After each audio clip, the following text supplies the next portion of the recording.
Então o equilíbrio é delicado. Como é que o absoluto guia a nossa vida sem que nós absolutizemos as nossas ações? Como é que Deus se aproxima de nós, não é? Se encarna na realidade em que nós vivemos, sem que essa realidade seja considerada por nós como divina? Sem que nossos projetos, sempre finitos, imperfeitos, relativos na sua história, sejam considerados como, na verdade, absolutos. Eu creio que deu para sentir, não é, o problema. Na modernidade, então, bom, aliás, um exemplo que o Padre Vaz cita aqui é justamente a questão dramática, né, na história do Ocidente, da união entre a Igreja e o Estado, né? Quer dizer, a Igreja vem exercendo, quer dizer, não exerce mais, mas naquele primeiro milênio, né, depois de Cristo, a Igreja exerce um papel de suplência em relação ao poder político. E isso marcou de modo muito doloroso a vida da Igreja. Bom, mas aí na modernidade, gente, o que acontece é o seguinte, é justamente aquilo que nós estávamos falando no início, há uma inflexão desse movimento de transcendência, né, de elevação do espírito humano para a imanência, para a história, para a ação. Se para o grego a contemplação é o fundamental, para o moderno, fundamental passa a ser a ação. Só que essa ação não é a ação da propagação do Evangelho. É outra ação que entra em cena aqui. É a ação do ideal de senhorio sobre a natureza e o mundo, de domínio da realidade, de potência sobre as forças da natureza.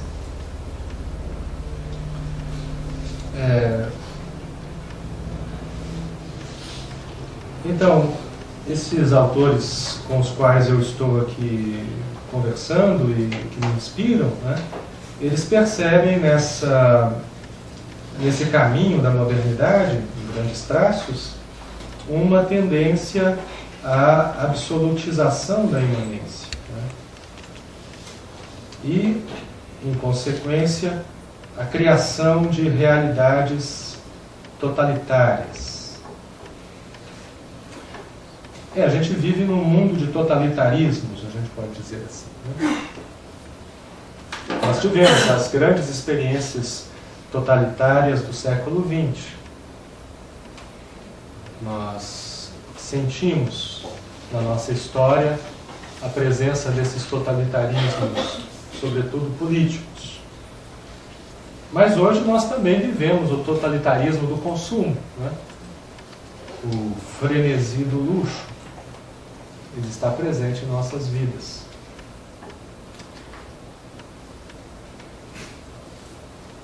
É nesse contexto que o Blondel e o Bergson podem aparecer para nós. Eu não vi aqui o tempo. Quanto tempo eu falei? Não sei mais. 20 minutos que você falou. Já falei. Então aí eu falo mais uns 20 mais ou menos. O Blondel e o Bergson aparecem nessa história porque ambos desejam reabrir o ser humano a essa experiência da transcendência, né? Como pensadores. Claro que não é uma pretensão assim tão absoluta, não é? Eles querem ajudar, inspirar, questionar, não é? Como pensadores, como filósofos, ajudar as pessoas a perceberem que a negação desse movimento de transcendência pode ser algo que leve a um adoecimento, tanto pessoal quanto cultural. Que existe uma energia humana que conduz além das realizações imanentes da vida. e que o desconhecimento dessa energia pode nos levar à errância, à perdição. Não é? O Blondel, ele escreveu este livro famoso dele chamado A Ação, que está traduzido em todas as línguas modernas, menos no português. Então vamos ver se a gente consegue um dia fazer isso. Aí o Blondel declara o seguinte: de fato, a filosofia, o pensamento deve voltar-se para a ação, porque é na ação que hoje está o centro da vida. Ela é o polo de atração da vida do homem contemporâneo. E o filósofo deve então se esforçar para interpretar essa ação. A contribuição do Blondel foi no sentido de propor uma compreensão da ação humana que é bastante fecunda para nós. Ele percebe a ação como a experiência de um apelo em cada uma das nossas realizações. Digamos que ele vê na ação um dinamismo que nos coloca diante da tarefa de responder sempre com sinceridade àquilo que se manifesta como apelo na nossa vida. O fato de nós vivermos, de nós existirmos, não é um fato neutro.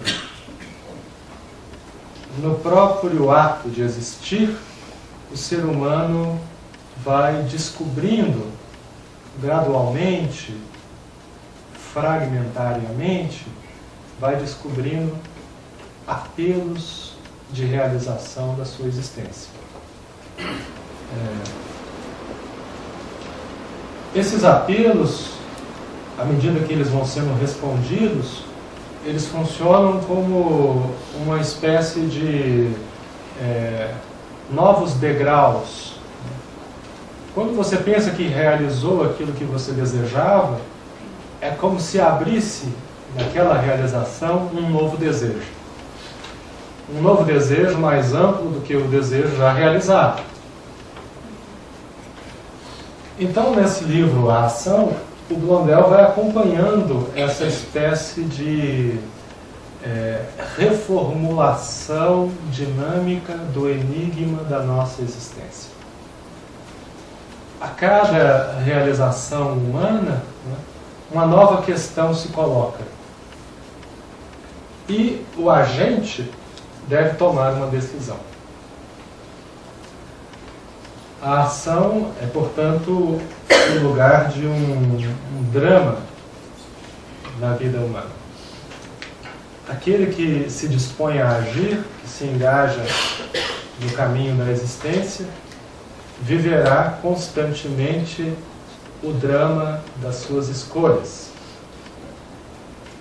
e colherá inevitavelmente o destino, as consequências, digamos, dos seus atos.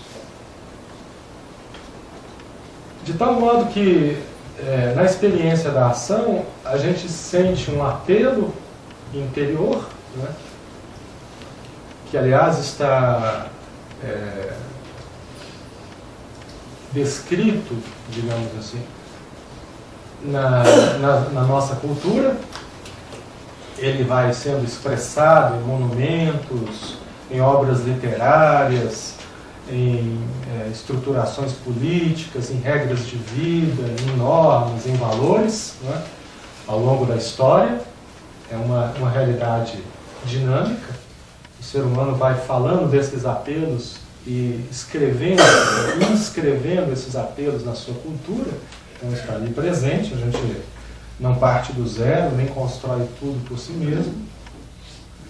Mas, a cada passo dessa progressão, a vida humana vai experimentando uma certa e sempre maior passividade. Esse é um tema assim, complicado, talvez, de falar, não é? Mas eu tenho certeza que todo mundo, basta fazer um momentinho de introspecção, né? Consultar a própria memória, que vai perceber que, à medida que a vida vai avançando e que a gente vai fazendo escolhas nessa vida, a gente vai também padecendo as exigências dessas escolhas.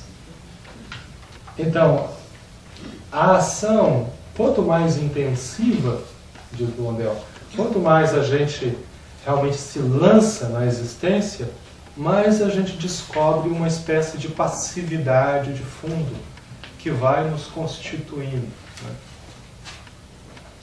E no ápice, digamos assim, no cume da ação, a gente percebe que essa passividade fundamental é a ação de um outro em nós.